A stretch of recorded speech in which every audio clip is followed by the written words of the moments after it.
hoje o conteúdo que eu quero trabalhar com vocês ele é mais curtinho, não é tão longo. Então, hoje é um dia mais light. Deixa eu abrir ele. Apresentação.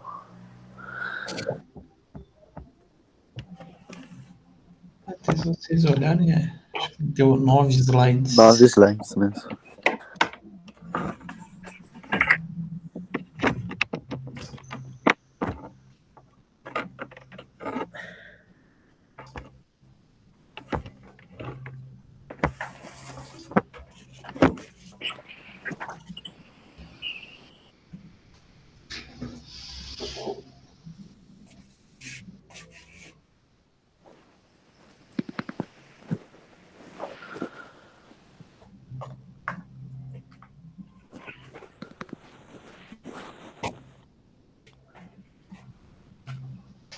Agora a gente vê se já começamos. Esperamos mais uns minutinhos pro pessoal. Já passou acho que 30 minutos, né, professor? Acho que dá pra iniciar já. Daí a gente já mata o problema. Daí qualquer coisa depois eles veem o vídeo gravado. Beleza. Vamos começar. Então, o que eu estava tratando com vocês na aula passada foi falar sobre as regras de laudo. Então, até a figura das questões que eu deixei para a atividade de vocês essa semana é envolvendo também essa figura dos laudos. Então, os dois assuntos elas são padronizados, né?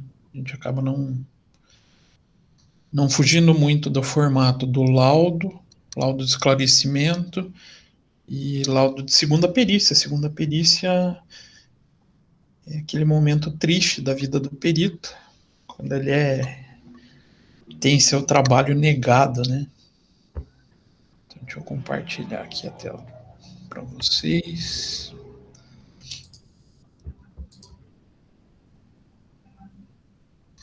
Tá aparecendo bonitinho para vocês aí? Tá tranquilo. Então tá. Vocês viram que eu tive que trocar de programa, né? Eu não sei o que aconteceu na semana passada, que ele aceitou a aula inteira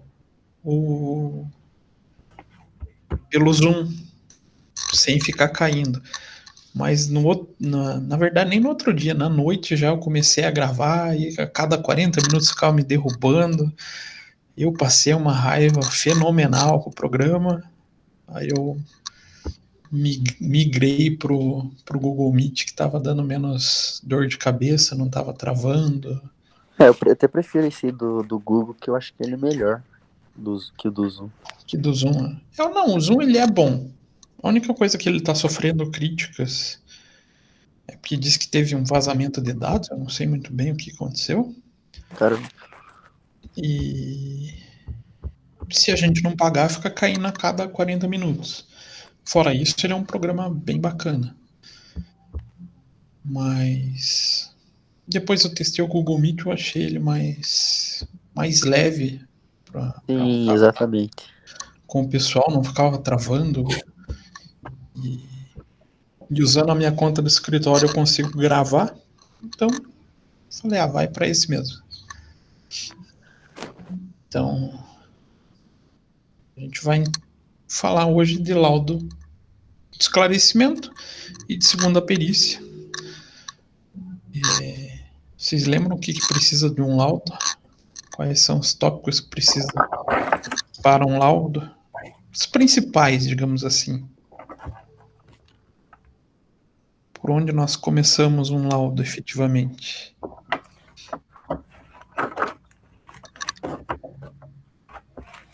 Lembram-se? Não? Vou tentar abrir o slide da outra aula. Da aula anterior.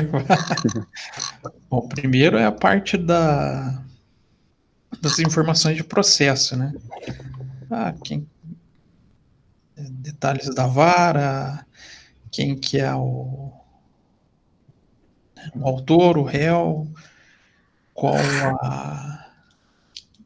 o tipo de processo. Então, toda peça, na verdade, que a gente acaba colocando na área da perícia, a gente tem essas informações até para conseguir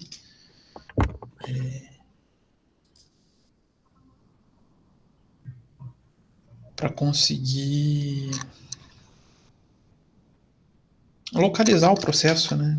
Informações cobradas pela própria área jurídica, pelos fóruns. Aí dentro da obrigatoriedade do laudo, a primeira coisa que se pede é a síntese. Lembram-se da síntese? O que é uma síntese? Aquela parte mais chata do laudo, onde todo mundo, eu falo todo mundo porque toda peça jurídica tem a síntese, onde se faz um resumo de todo o processo e o que levou à discussão judicial. Ou seja, ali a gente acaba contando um pouco do objeto da perícia. Depois a gente traz a figura das respostas aos quesitos, propriamente dito, né? Então, ali nas respostas dos quesitos, a gente traz toda a metodologia aplicada, quais foram as diligências, quais foram as metodologias utilizadas, traz o que está sendo efetivamente periciado, ou seja, as questões e suas respostas. Aí depois a gente passa então para a conclusão, uma exigência tanto da parte do objeto da perícia ali, da discussão dos quesitos e da conclusão, é que ela seja o quê? O que um contador precisa, ou um perito precisa fazer para o juiz acabar aceitando a perícia e gostar do trabalho do perito. Inclusive, daí a própria normativa NBCTP fala que o perito tem que escrever com qual característica.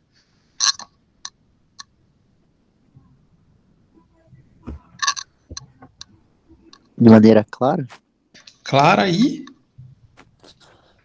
objetiva. Objetivo. Tem que ter essas duas características. Resumindo, o que o perito quer? O perito não, o juiz. Ele quer a resposta mais simples o possível que traga o esclarecimento que ele precisa. Então, é importante que o perito ele seja bem objetivo, trazendo a figura da resposta esperada, né? A resposta que auxilia, então, na tomada da decisão ou no julgamento do processo. Não fez isso, a gente acaba caindo no tópico da aula de hoje. Aqui a gente acaba chegando, então, nessa figura. Primeira possibilidade, laudo de esclarecimento. Tem prazo para fazer esclarecimento?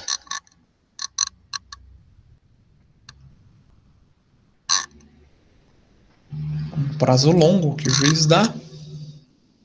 Então, feito o pedido de esclarecimento, o juiz vai ter que... Juiz não, o perito vai ter que responder em 15 dias.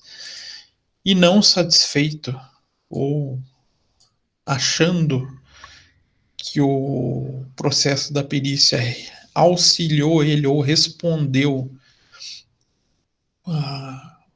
os quesitos levantados, ele pode, então, partir para a figura da segunda perícia.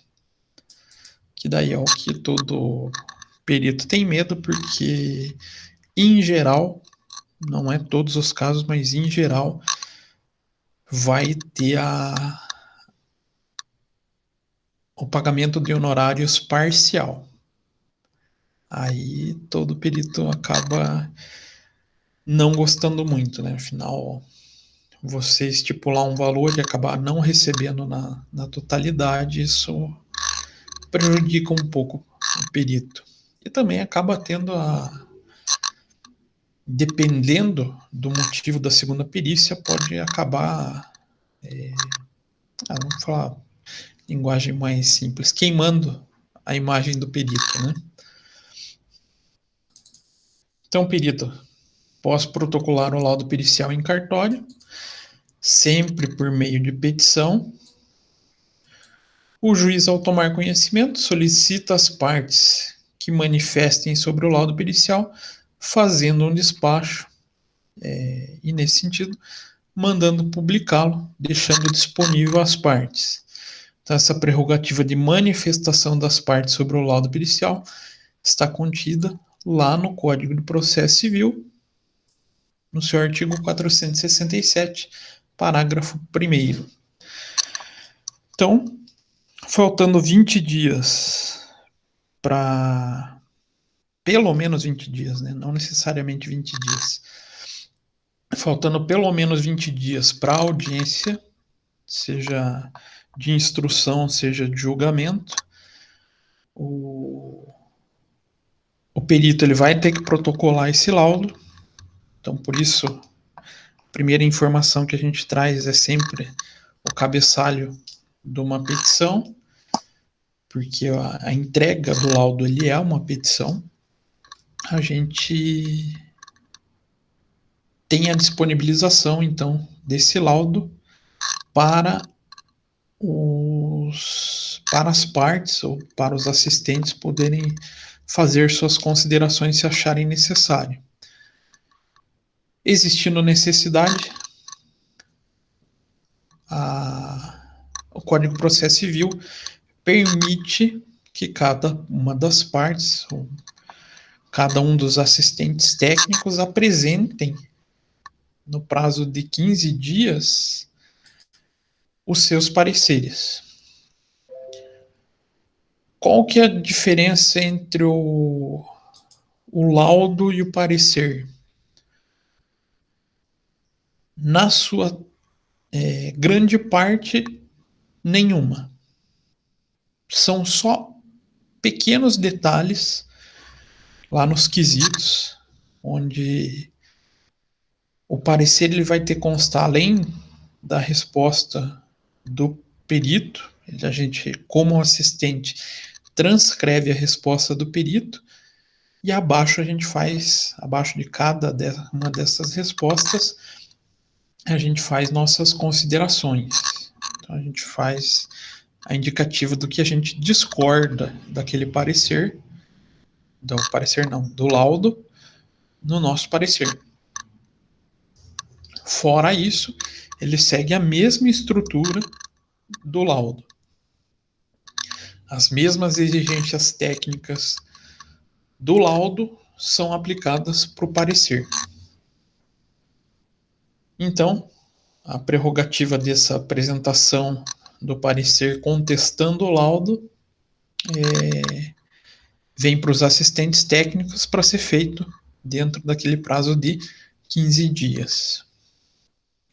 Por isso, até voltando na aula passada, por isso a apresentação do laudo sendo antes dos 15 dias, sendo 20 dias antes da audiência, justamente para existir o tempo da apresentação dessas contestações.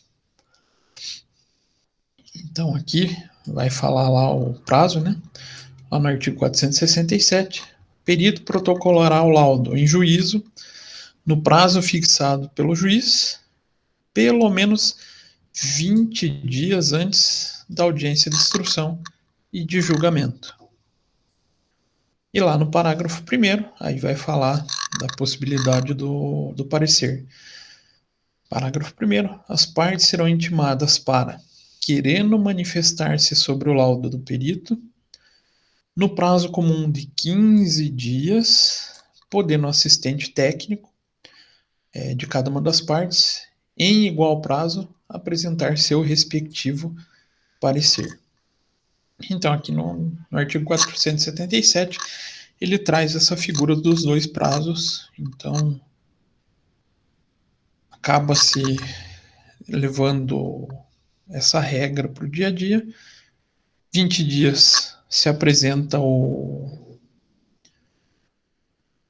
laudo, 15 dias para os assistentes conseguirem apresentar seus respectivos pareceres. Para vocês acham que esses 15 dias tá bom, não tá? É um prazo curto? Lembrando que vai apresentar praticamente um mesmo trabalho do laudo. É curto, né? Fica Vai apertado, eu acho. depender, sabe por quê? Depende muito da figura da qualidade do acompanhamento do trabalho. Isso já algumas aulas eu tinha comentado da figura do trabalho em conjunto, né? O perito e os assistentes, eles acabam trabalhando em conjunto. Nem sempre chegando em uma mesma conclusão, mas o desenvolvimento do trabalho acontece em conjunto. Por isso, existe essa possibilidade do 15 dias ser suficiente.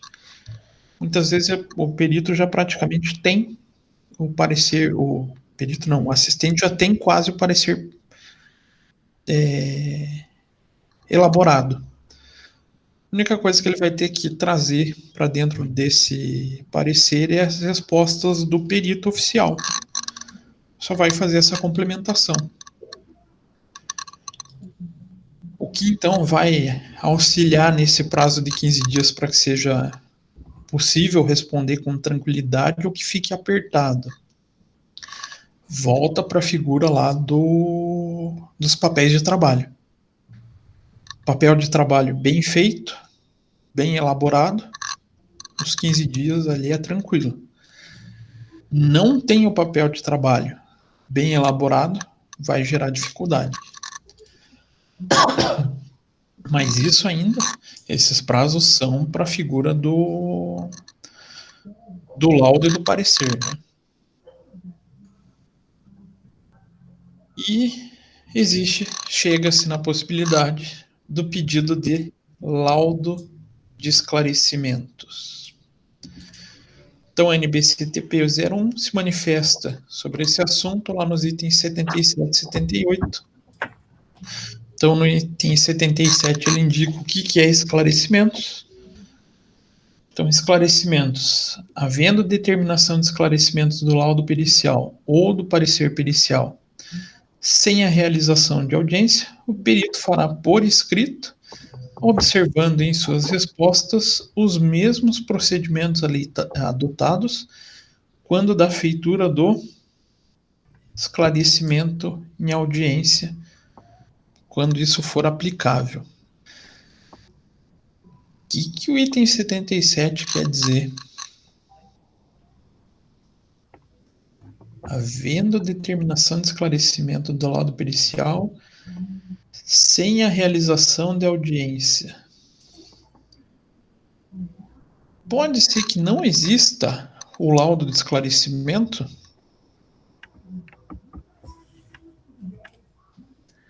Pode. Aí é o momento que a maioria dos peritos entra em uma zona assim um pouco desconfortável. É quando o esclarecimento é feito dentro da audiência.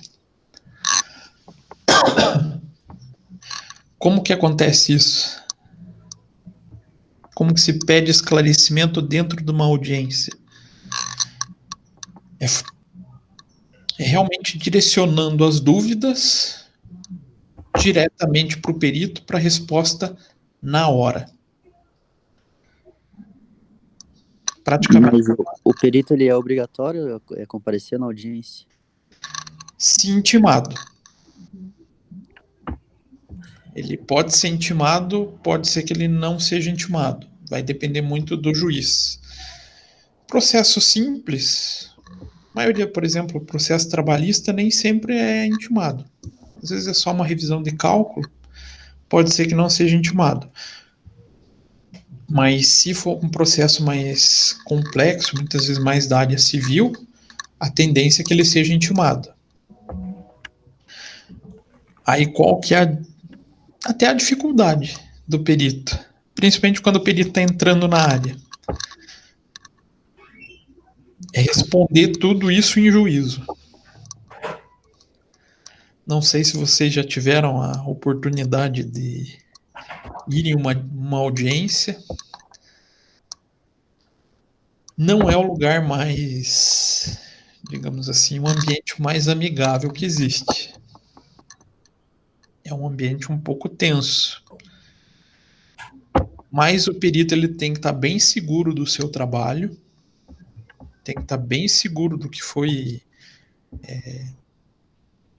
estudado, das respostas que foram dadas, para que ele responda na frente do juiz. Um pouco tenso isso, né? Não sendo realizado na audiência, aí entra a figura do laudo.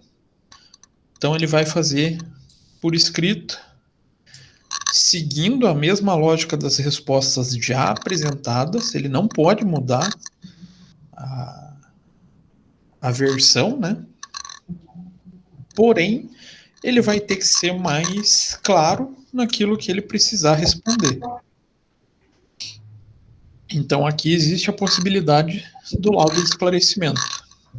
Não foi para audiência e surgiram dúvidas, ele vai responder através de um segundo laudo essas dúvidas apresentadas. Essas dúvidas podem ser apresentadas tanto pelo juiz quanto pelas partes. As partes também têm essa prerrogativa de apresentar suas dúvidas. E também pode existir a figura de quesitos novos. De repente, o juiz percebe que as perguntas que foram feitas não são as suficientes. Não foram suficientes para esclarecer o objeto de discussão e ele sente necessidade de realização de outras perguntas. Pode acontecer isso? Pode. Para o perito é bom ou é ruim? O que vocês acham? É péssimo, né? Não. Nesse caso, o erro não foi do perito. Mas seria mais trabalho para ele, né? Mas ele vai poder complementar o honorário. Ah, tá. Então, ele vai ter mais trabalho? Vai, mas vai ganhar. Então, nesse ponto é bom. O problema é o pedido de segunda perícia para outro perito. Aí o negócio fica complicado, porque ele vai deixar de receber o trabalho dele. Então, o item 78 prevê a figura dos quesitos novos e, consequentemente, honorários suplementares. Então, o perito deve observar os quesitos suplementares formulados pelas partes e pelo julgador para desenhar, para fazer todo o processo de planejamento, mas aí o planejamento focado nos novos quesitos, o que ele vai precisar para responder esses novos quesitos. Às vezes ele vai ter um trabalho pequeno. Isso quando ele já tiver material coletado, já tiver os papéis de trabalho que permitam ele elaborar essas respostas. Ou ele vai ter um novo trabalho praticamente de perícia, fazer novas diligências, fazer novas análises para fazer essas respostas. Por isso, quando tem novos quesitos, a gente passa por todo o planejamento novamente, porque a gente vai ter que redefinir o trabalho a ser executado para poder fazer a figura desses honorários suplementares. Então, quando a gente fala em quesitos novos, a gente acaba pensando em todo o processo de perícia, desde... A gente só não vai fazer bem a carga do processo, que isso já foi feito, mas toda a parte volta lá no planejamento para acontecer tudo de volta. Então, caso haja determinação do juiz, o perito responderá aos pedidos de esclarecimentos da parte, lembrando que nesse momento não cabem novas perguntas. As perguntas do pedido de esclarecimento são exclusivamente sobre as respostas já ofertadas no laudo. Então, quem faz essa determinação é a NBCTP 01 nos itens 87 e 88. Então, quando fala em pedido de esclarecimento, a ideia é apenas focar, ou a ideia é tirar as dúvidas sobre os quesitos já respondidos. Se tiver uma característica de uma pergunta nova, aí a gente está partindo para a figura de uma segunda perícia. Então, item 87, o perito deve observar as perguntas efetuadas pelas partes no momento próprio dos esclarecimentos, pois tal ato se limita às respostas a quesitos integrantes do laudo pericial ou do parecer pericial, às explicações sobre o conteúdo da lide ou sobre a conclusão. Então, o que ele quer dizer nesse item 87?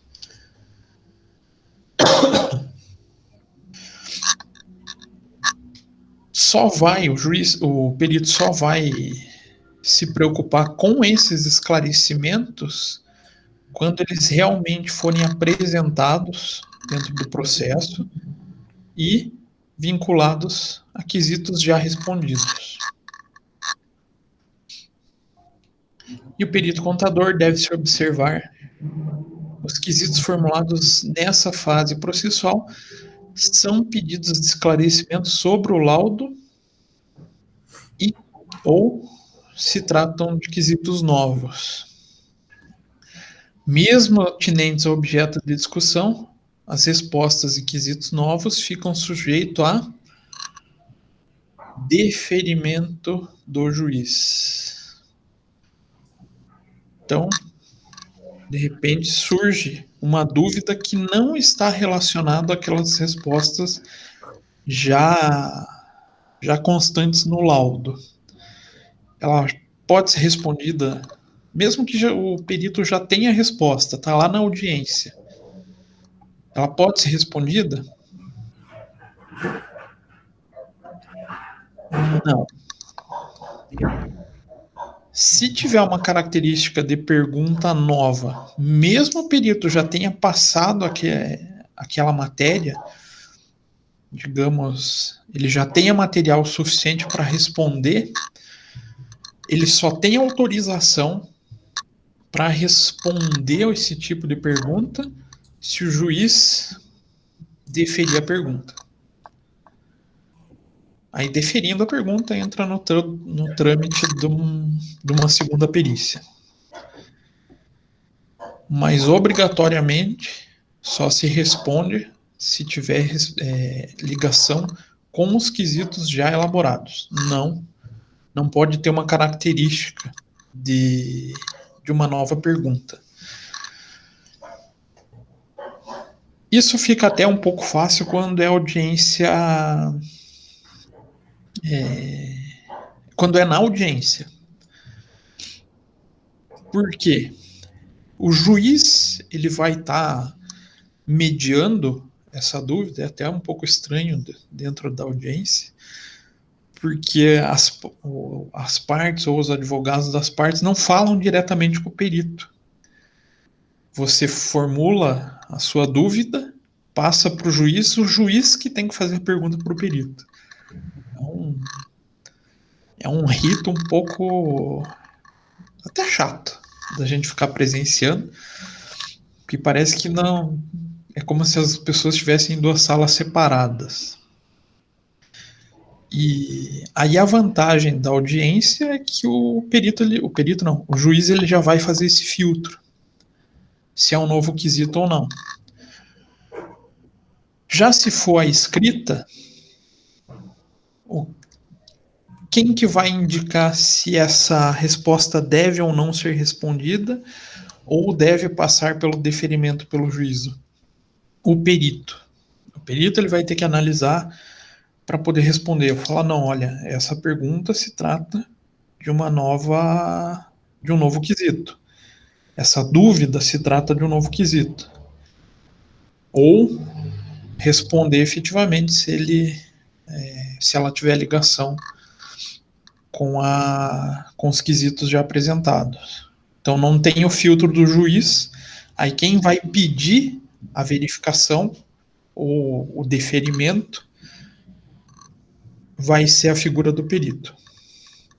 Então ele entra nesse processinho um pouco burocrático. Aí já tem bem cara da área do direito, de ficar pedindo deferimento ou falando até se é impertinente ou não, indicando a possibilidade de ser impertinente ou não. Já quanto ao modelo de laudo de pedido de esclarecimento, a ideia é que ele tenha a mesma estrutura, segue a mesma linha do laudo inicial, do laudo, inclusive com relação ao objeto da perícia, mas aí o foco da escrita desse laudo vai ficar restrito, então, a responder somente as dúvidas levantadas. Então, vou apresentar o laudo de esclarecimento. Existe um formato padrão, assim como no laudo, né? Existe um padrão. Existe um padrão. Cada perito tem a sua forma de redigir o laudo. O que existe? A estrutura básica. Então, ali a gente acaba seguindo essa mesma lógica. Então, vai apresentar a síntese de volta. O único detalhe é que, na análise e nas conclusões, ele vai se focar, então, nas dúvidas apresentadas. Mas a estrutura, a metodologia que vai ser aplicada, tudo isso ele segue a mesma metodologia aplicada, não. A metodologia a ser apresentada, ela acaba seguindo a mesma estrutura, a mesma forma de apresentação do laudo. Não sendo satisfatório, a gente entra então na figura da segunda perícia. Então, caso o laudo pericial não satisfaça ou não ofereça ao juiz informações que ele julgue necessários para auxiliá-lo no julgamento da causa, ele poderá determinar a chamada segunda perícia. E, nesse caso, acontecerá a nomeação de um novo perito. Aqui é triste para o perito, para o primeiro perito, porque ele vê a possibilidade de parte do seu honorário não ser paga. Triste isso, né? E supondo, então, que ele já recebeu uma parte, inclusive uma parte do que não é devido. Ele tem que devolver? Sim. Sim. Tem prazo? Prazo eu não lembro. 15 dias. Se ele não devolve, tem penalidade? Com certeza. Qual que é a penalidade? São só 5 aninhos, né? Sem atuar na perícia. Será que alguém gosta ou deixa de devolver esse honorário? Ah. Com certeza já teve casos, né? Já.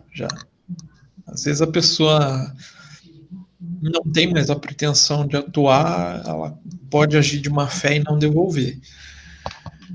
Ela pode ser processada por isso? Pode. porque ela pode estar causando dano. O dano, daí ela vai poder ser julgada, e além da reparação dos danos, também vai ficar afastada, podendo ser de 2 a 5 anos, dependendo do julgamento desse dano, né? Conforme o tamanho do dano. Então, dependendo da situação, ele pode até acumular um prazo de 10 anos sem atuar na perícia. Ou seja, acabou a carreira de perito para ele, né? Então, chegou na segunda perícia, não foi satisfatório os resultados, vai ser nomeado um novo perito, salvo a segunda perícia com quesitos complementares, que daí pode ser o mesmo juiz, mesmo perito. Mesmo assim, ele vai ter que ser nomeado,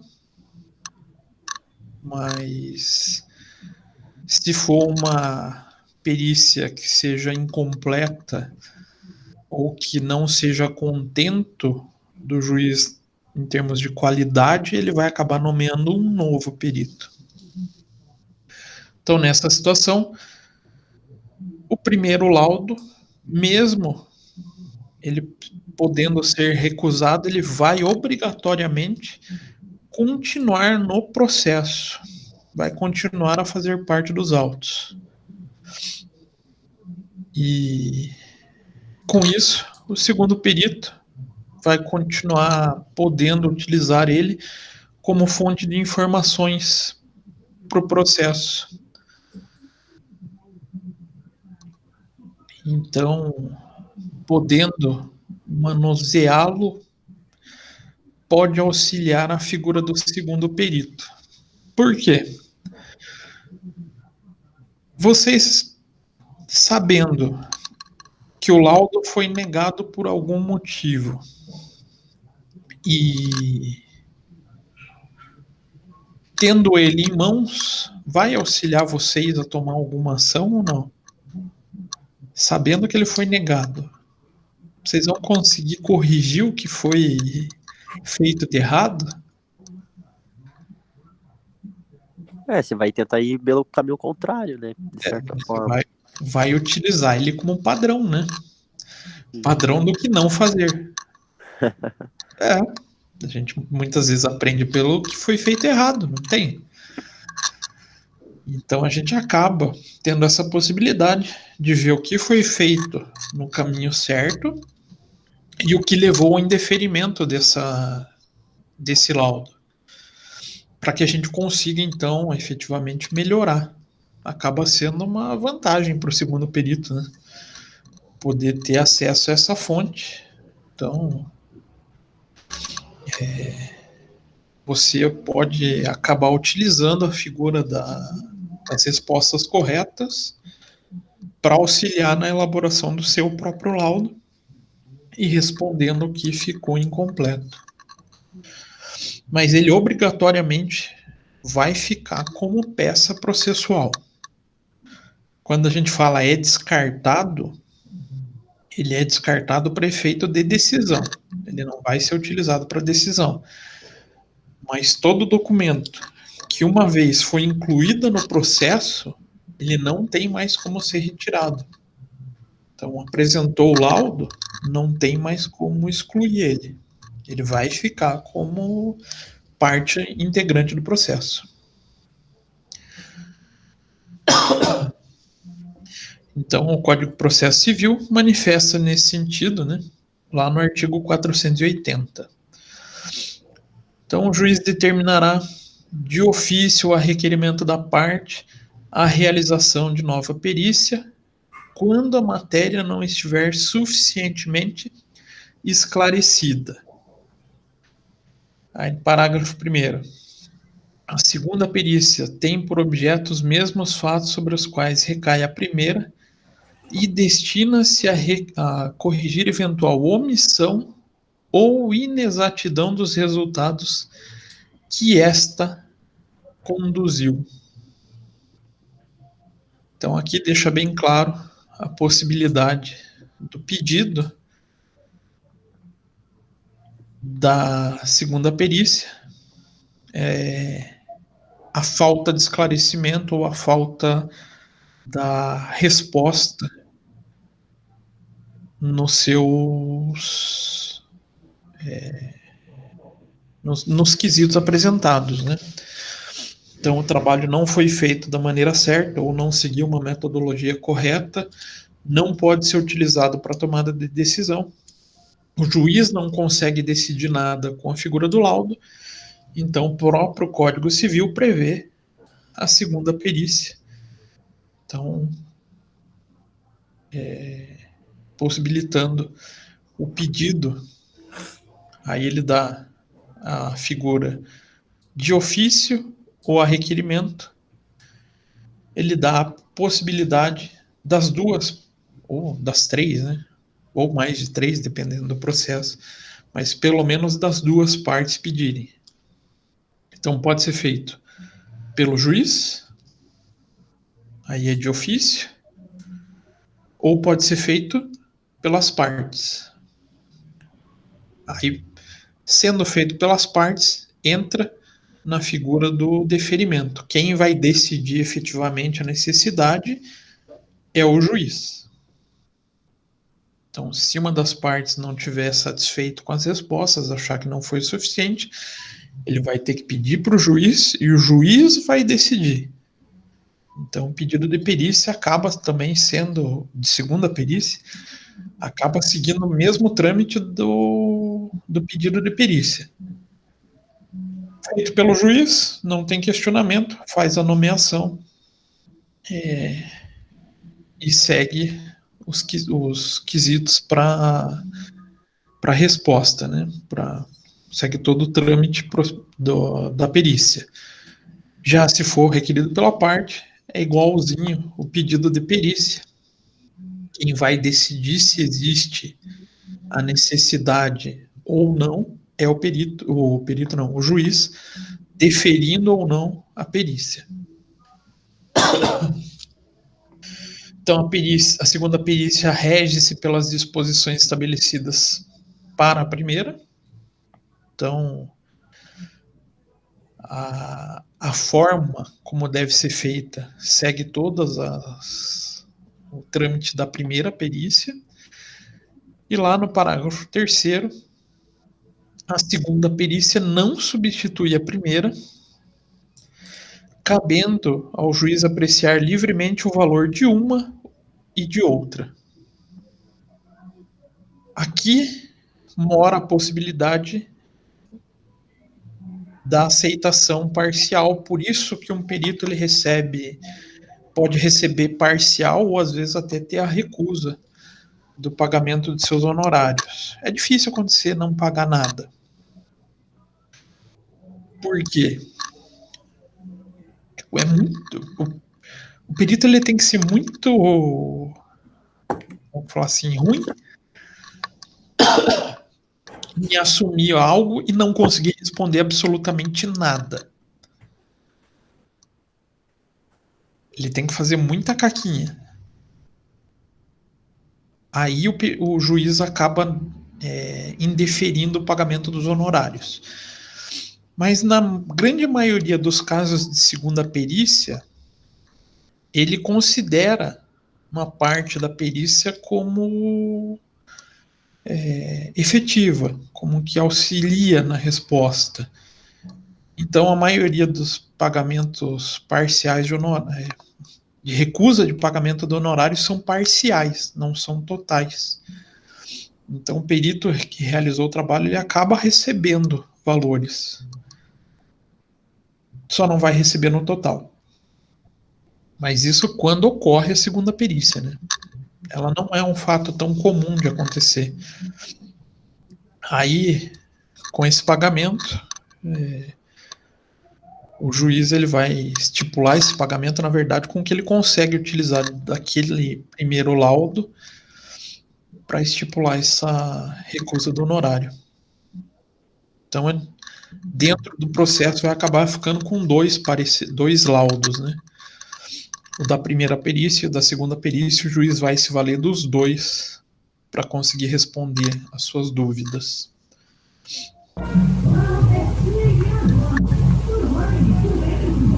Vou ligar a TV.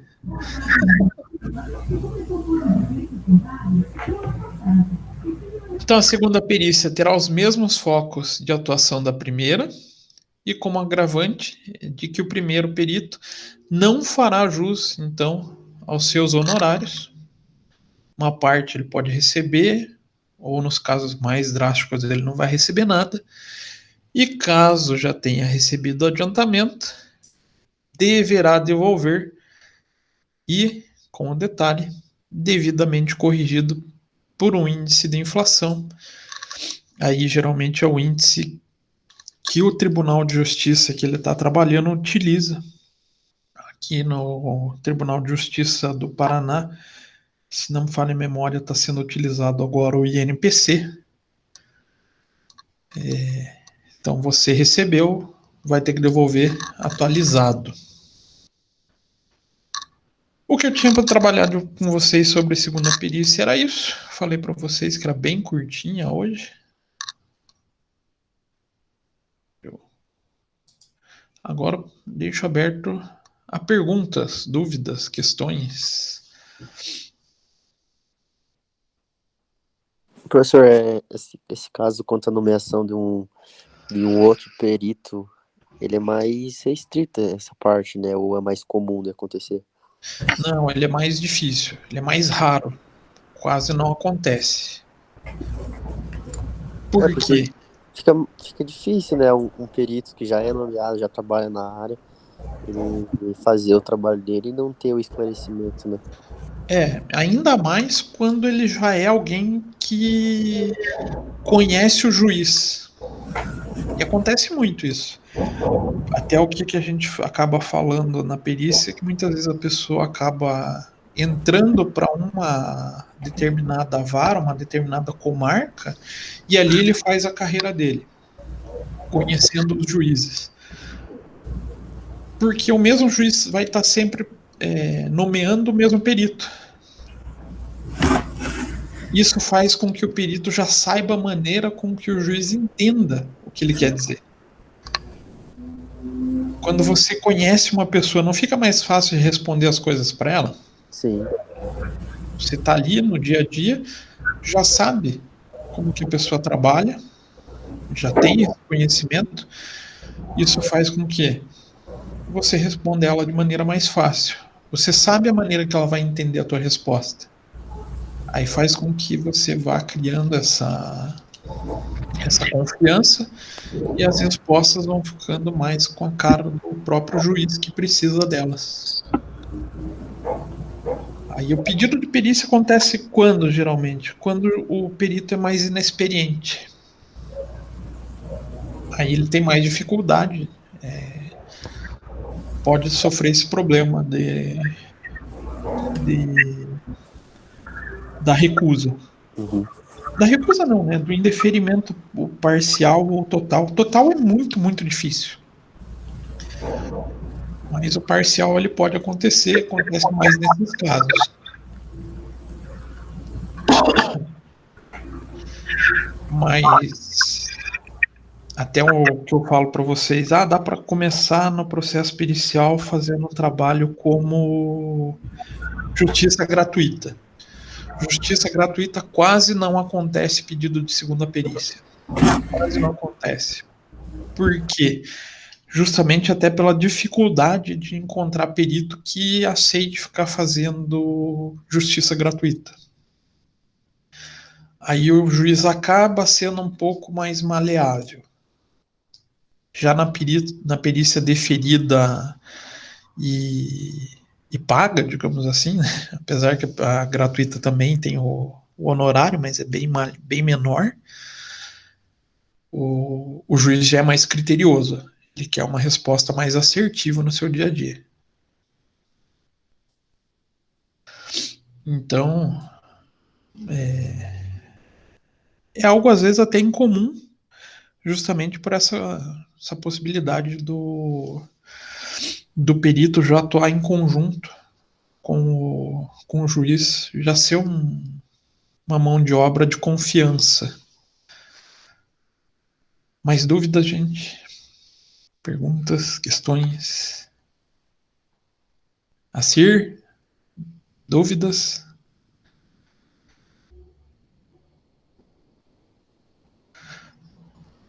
Não, acho que a dúvida que eu tinha era com relação a essa situação que o Natan perguntou ali mesmo, mas acho que já ficou mais esclarecido. Ah, tá, então. William? É o Wellington, professor. É o Wellington? Ah!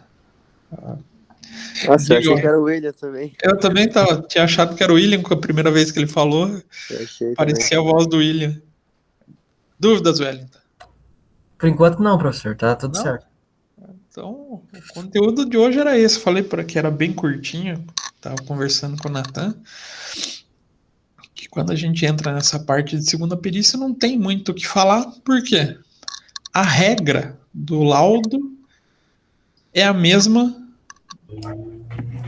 para laudo de esclarecimento, segunda perícia e o laudo original.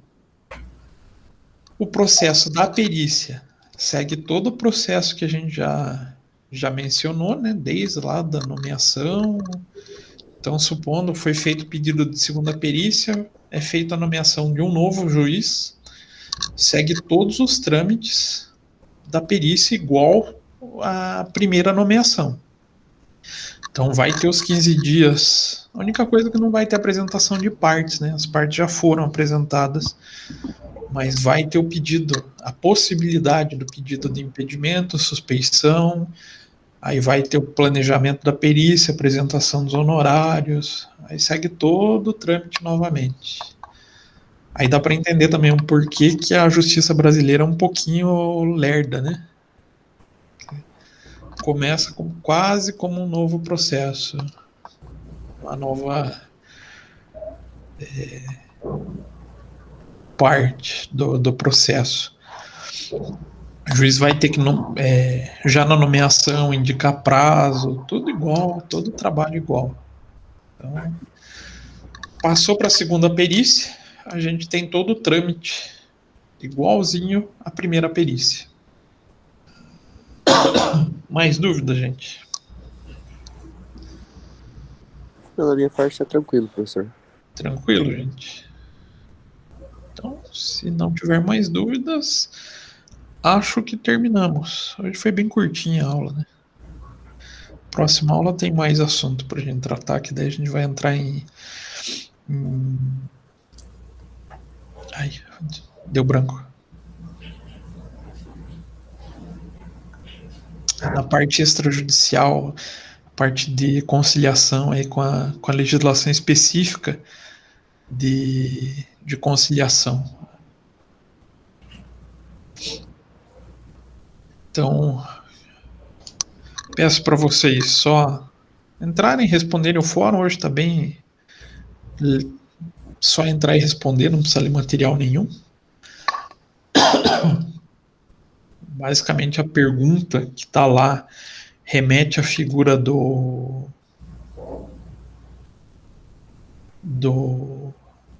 laudo ser claro e objetivo, igual a norma pede, né?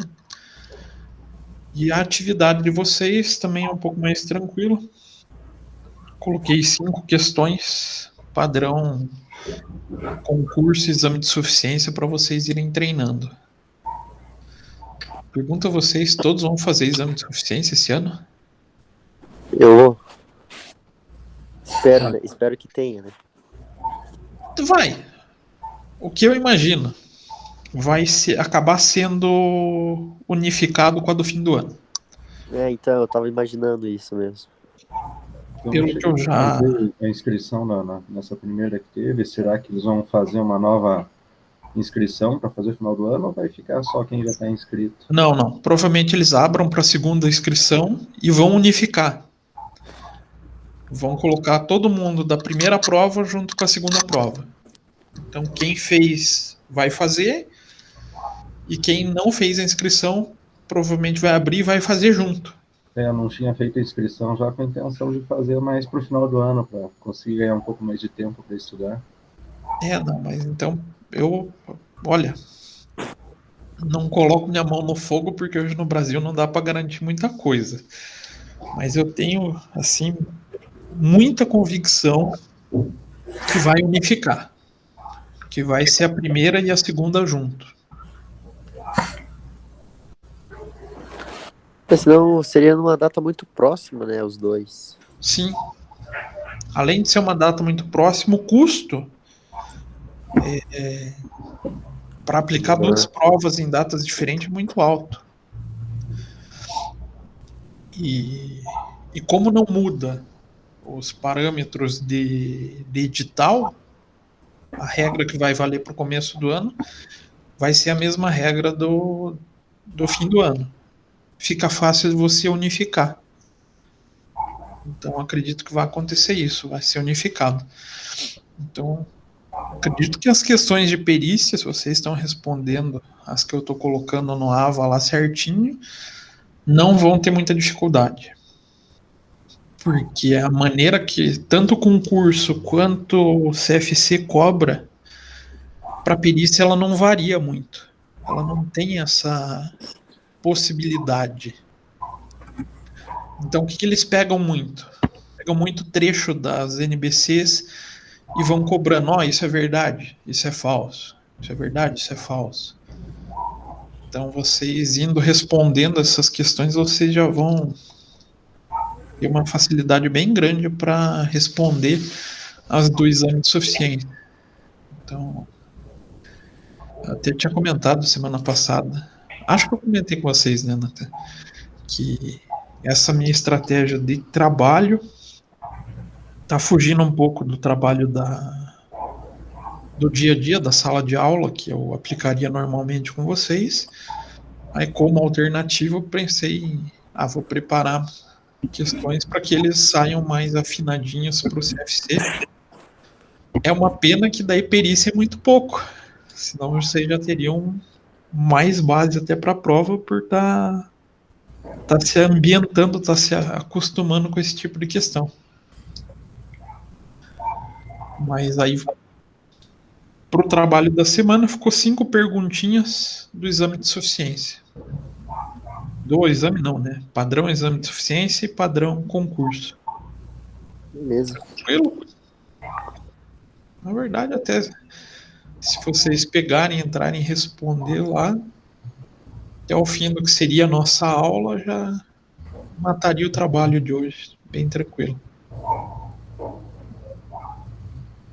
Alguém gostaria de comentar algo? Perguntar algo? Tranquilo, professor. Tranquilo, gente? Sim. Então, acho que encerramos por hoje. Beleza. O professor vai disponibilizar daí a gravação. Vou colocar lá no AVA. Toda aula eu vou fazer isso, né?